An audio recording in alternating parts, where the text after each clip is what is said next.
Kakos Industries is ad-free. To help keep it that way, please visit kakosindustries.com/Patreon, that's Patreon, and consider a pledge of $1 or more a month.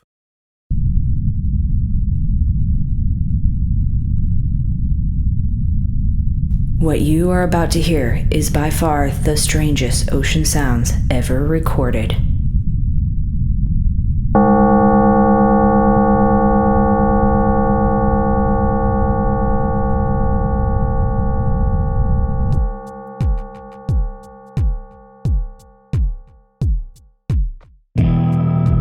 Hello and welcome to the Kakos Industries corporate shareholder announcements. At Kakos Industries, we help everything down to the smallest subatomic particle to do evil better. My name is Corandeeth III, and I am CEO here at Kakos Industries. If you're not a shareholder, then please remove the headphones and stop singing karaoke to yourself at once. We've been talking a lot with the Morlorcans via pulley system to try to get them up to date on sexual practices. If you don't remember from last time, the Morlorcans are a group of people my grandfather sent down into a cavern deep below Kakos Industries in an attempt to do something. We're not exactly sure. Anyway, they apparently had a generation of just men and not a uterus in the bunch. And then the parents all died before they could get to the birds and the bees, and then my grandfather's educational materials left something to be desired. So they're pretty clueless about typical sexual practices, specifically regarding procreation, which it seems pretty dubious that they could achieve. That is until we sent them some fertile lady-type people from up here on the surface, who are just nasty enough to handle these unkempt subterranean miners and physicists and who knows what else. We assumed that having this influx of new blood would solve all the problems.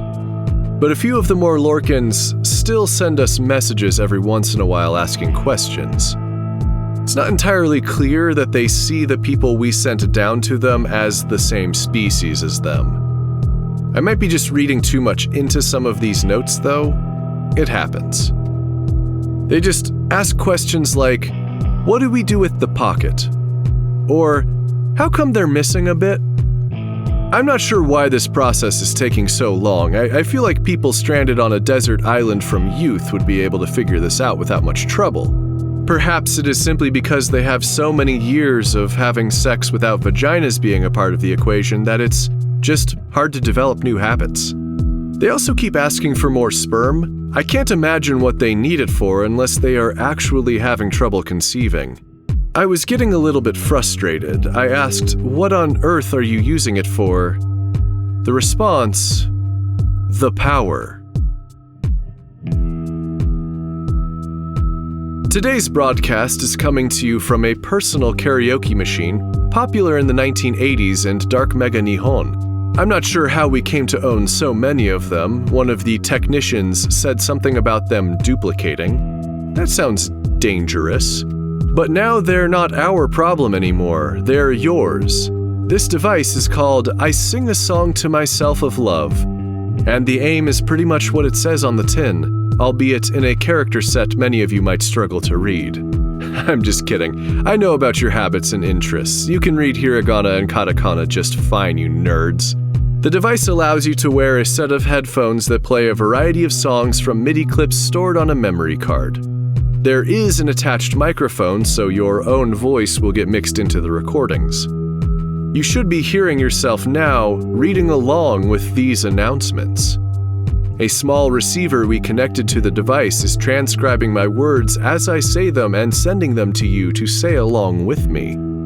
We are all reading the announcements today.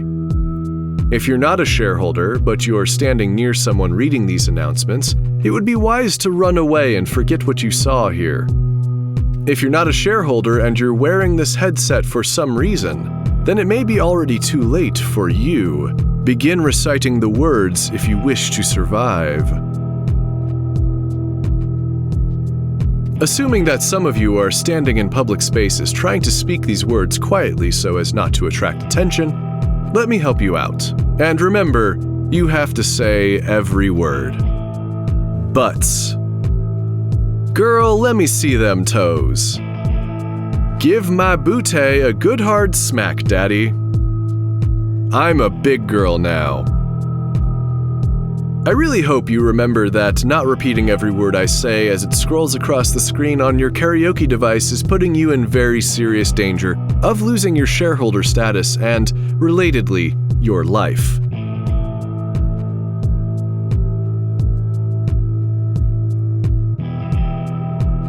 I do have one bit of bad news I should probably discuss. The division of licking things has told me that they have licked something in my studio. This is kind of their MO. I'm not sure why we pay them to do this, but all the same, they have done it. I have been trying not to touch anything as I reason out what it is that they might have licked so I can throw it away. The Festival of Somnambulation was beautiful and perfect and amazing as always. In your dreams for months, we had been training you to dance, just amazing techniques that really test the limits of the human body in sessions that not only left the muscles sore, but also the tendons, the fascia, the cartilage, and in some cases, the bones. These moves were haunting and captivating and breathtaking, especially as you contracted your own rib cages to make room for some of the more sick moves. You won't remember doing any of this, but the evidence is right there on ThwickThwok, the most important of video sharing platforms. It's one of the rare instances of a festival of somnambulation where you don't have to just hear about it. You can see plain as day why your knee feels like it's backwards, and why your hip is scratchy, and why you have small pains in parts of your body you were not previously so aware of. Thank you so much for this, shareholders. It has been amazing to watch. Now, you might be thinking that you should be able to dance well now that you've been trained in your sleep. I am told that's not how it works, and that you will forget everything soon enough. But some of the damage done is permanent, so you'll always have something to remember it by. All around the world, shareholders with the capacity for childbirth awoke a few weeks ago with a warm feeling, a knowing, a glow. Their wishes had been answered, and they were now pregnant with a brand new evil child. This is unfortunately how the Festival of Fertility had to be this year. We couldn't let our expecting mothers and parents risk getting too close to another human. And then, in the refrigerator and packaging you might expect for a supermarket sub sandwich, was the meal. I hope you enjoyed it. It contains all the necessary prenatal vitamins to ensure a healthy pregnancy. And it was, of course, very evil. I will leave up to your imaginations, shareholders, what was in that package. That will remain between us at Kakos Industries and those who are now expecting. Coming up, we have the celebration of books and a little thing called Halloween. We're bringing out all of the horror books to read together for the celebration of books, and we're still ironing out exactly what we're doing for Halloween. We cannot be so irresponsible nor so disrespectful as to have a huge party now, but we cannot leave you unsatisfied, shareholders. Perhaps we could talk to the division of drinking all your cocktails at once. I suppose we could force all of you to hole up for 3 weeks with no contact whatsoever, but that seems a little cruel. On second thoughts, we'll consider it. The explorers in Lake Wiverwill have not resurfaced. I fear that they may be gone, and not only that they may have died a horrifying death. We have some evidence to suggest that the treasure at Lake Biggerbill was the one from the poem I read last time. It's still not exactly clear. Many of our mothers have never even come close to that cave. Perhaps the poem was an exaggeration. The division of figuring out what all of these keys go to has discovered a key ring simply labeled Your Dreams. The keys all have a small point on the end and some sort of liquid inside. A member of this division accidentally pricked themselves with a key and fell into a deep sleep. Upon awakening, they could only remember running from something. We are unsure where these keys come from, who the you in question is, or if there is anything important locked away, but the division keeps trying. It's not unusual to see them just sprawled out on the floor like junkies with a key stuck somewhere in their skin. Others will be standing over them taking notes. I'm not sure they're going to find what they're looking for, whatever that happens to be. The Division of Kaiju Battle Reenactment has scheduled Mechalodon versus Giant Sharkdatrix. I am stoked. I dropped down to the Division of Erotic Experiences as I do. As we all know, they have been trying to discover simultaneously what is most sex and what is least sex while still being sex. There seems to be some progress on the least sex front. I saw some notes about sexualized hand-holding. It's different from regular hand-holding. On the most sex front, things are looking dismal. The test subjects have been locked in observation rooms for a really long time now, and I just don't think switching up their partners is exactly what's going to do it, you know? I think this group of test subjects is kind of spoiled. I pulled up a chair to the space in between a bunch of the observation rooms and just kind of talked to the subjects. They were bored and tired.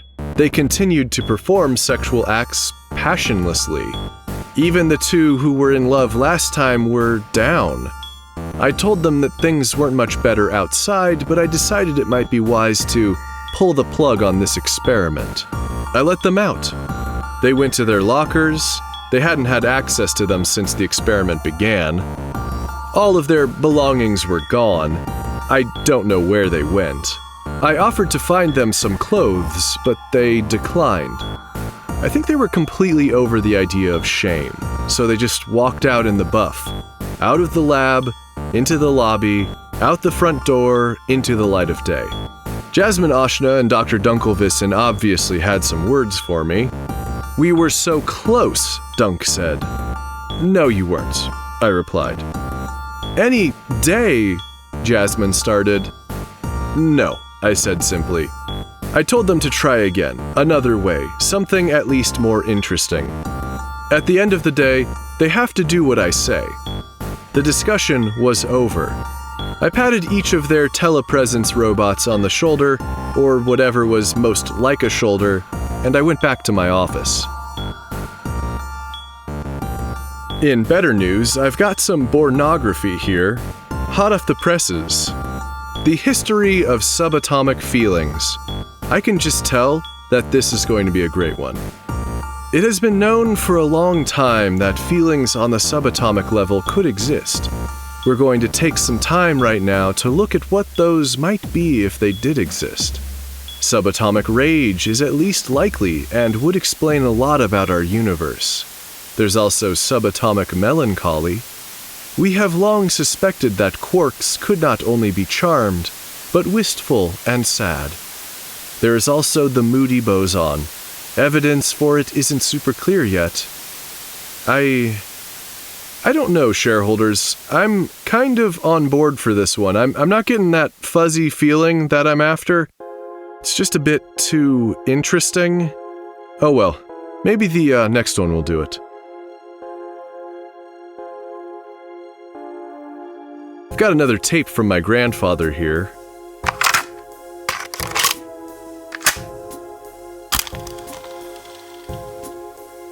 Hey Corin, it's your subconscious. As you know, you've done some things to your brain, and once in a while I can come out and just say some things. I know how you like your tape recordings, so I figured this would be a good place to do it. I don't have long, so let me be brief. There's some things you ought to know about yourself that you don't seem to have access to.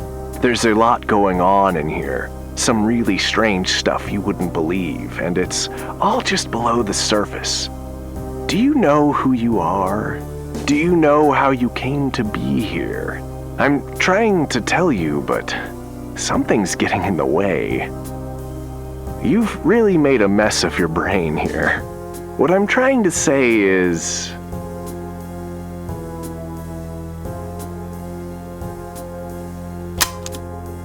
It's really something that my grandfather's subconscious could talk to him like that. I wish it had said more. I wonder if his subconscious talked to him like that often, and what could it mean about who he is and how he came to be here. I bet it's some high logic. It feels so profound while you're in that moment, but the next day it doesn't mean anything. That's my guess. We won't know until we find another.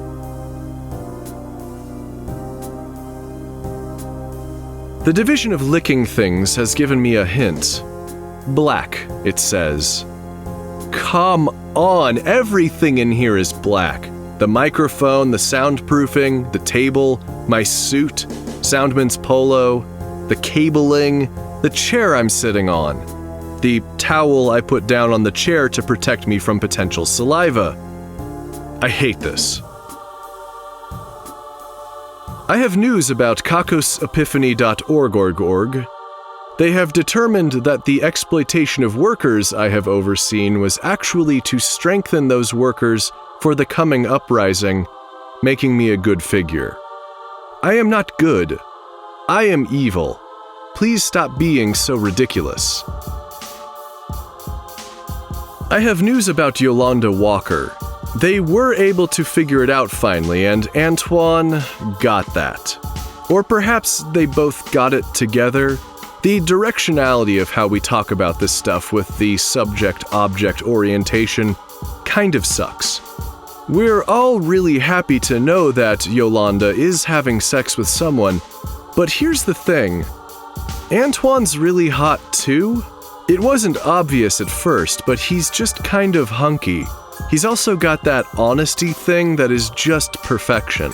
The idea of them together and this photo someone took is just unbelievable.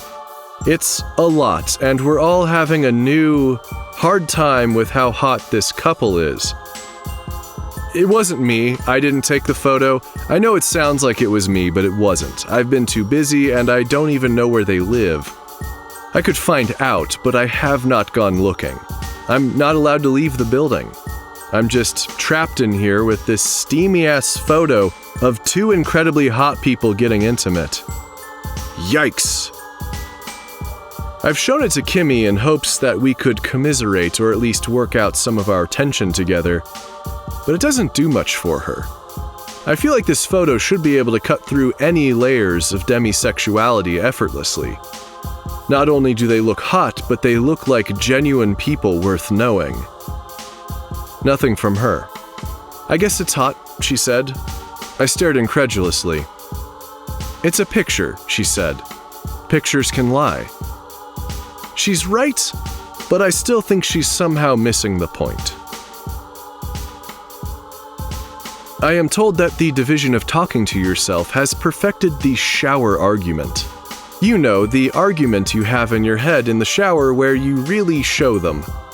Them being another part of you, usually. The division of artificial flavors has been working on some fun new flavors.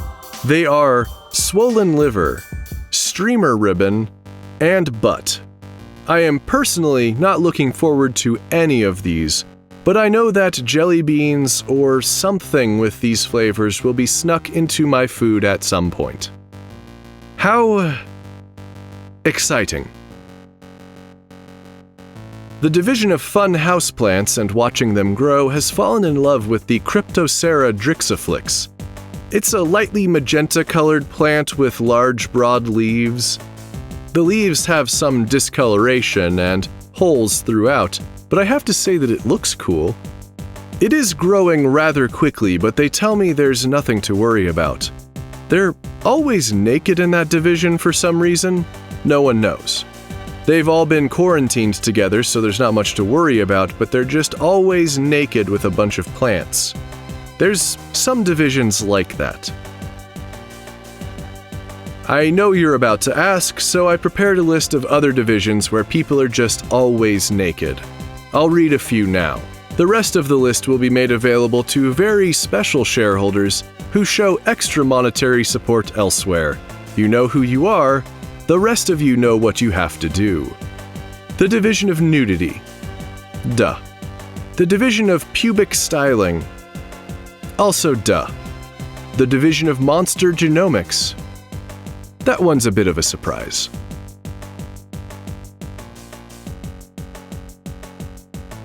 The Division of Licking Things has told me that the thing they licked is hard.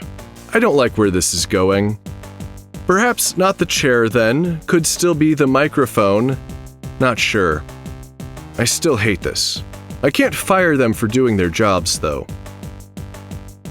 The Division of Spying, Prying, and Scrying is trying to figure out who took the last box of pens from the Division of Office Resources, the one that gives resources to offices, not the one that takes them from offices. They ordinarily have much more to do, but things have been kind of slow. The Division of Pharmaceutical Advancements, or THC for short, has developed a falsehood vaccine. This vaccine would make it virtually impossible to believe falsehoods, and it sounds like it would be a huge help right now. It might make it harder to do evil, of course, but it seems like it's a non-issue. No one is interested in taking it, citing falsehoods about vaccines as the reason. I am told that the Division of Making Drugs Work Like in the Movies has been trying to come up with hallucinogens that actually make you see wild shit. Unlike the deeper psychological experiences usually reported, one version of this hallucinogen is guaranteed to make you see dragons. Neat. During my walks around the building, I have seen a lot of construction going on. I should explain. A lot of the neighboring divisions here at Kakos Industries frequently compete for space. Rather than moving to another floor with more space, or better yet, a basement, they just have these petty little competitions where they win 6 inches of floor space from another division, and now the wall has to move. Some of the time, it's just easier to give in than make it a big deal, especially for divisions that actually make us money. Kimmy got bored with video games and is now really into yoga. So I guess now I'm doing yoga. Brosophist tried to get me into it once upon a time. It's nice. They say that evil once drove an Econoline van with dragons and warriors painted all over it, and it drove around the world giving everyone unbelievable drugs. This is things we're taking credit for now. Today we're taking credit for insect bites, rashes, and histamine responses. Of course, we can't know for sure that we did all of these things, but we're saying that we did. And if you happen to disagree, then that bug bite looks serious. Put peanut butter on my junk and call me Pinocchio the Large. Just making sure you're all still reading along with me. Myrna Flirna has won today's Ruin a Life drawing. This means that Myrna's nemesis will soon experience a life-ruining set of circumstances. That nemesis is immaterial. This is a proper noun and not an adjective. Immaterial Jenkins. Must have had fun parents. We spun the wheel of misery a great amount, and it landed unsurprisingly on the space for more material. I'm honestly not sure what this means. I talked to the Damnation and Ruination squad, and all they would say was, "It will be done," in unison. I kind of doubt the person was really literally immaterial. Having more material, is that just like weight gain? That's not a big deal. It'll have to be something stranger. For evil measure, Myrna Flirna will be 2% less material. Congratulations on the win, and best of luck.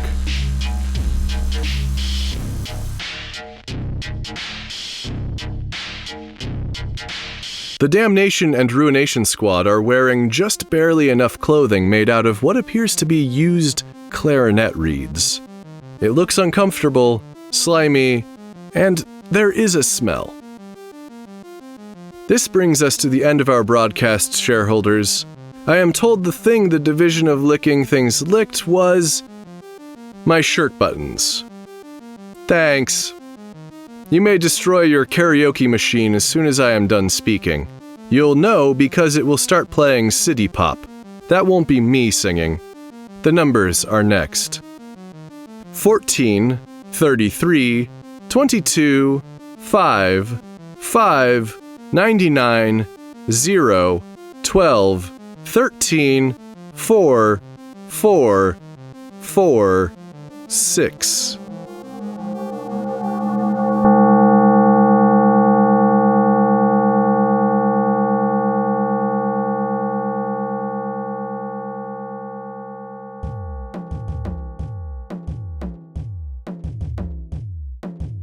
Kakos Industries is written and produced by Conrad Mishuk, who is also the voice of Corin Deeth and the composer of the music. The introductions are read by Kitty McCauley, and the credits are read by Brianna Kittle, a Morlock Badgerer.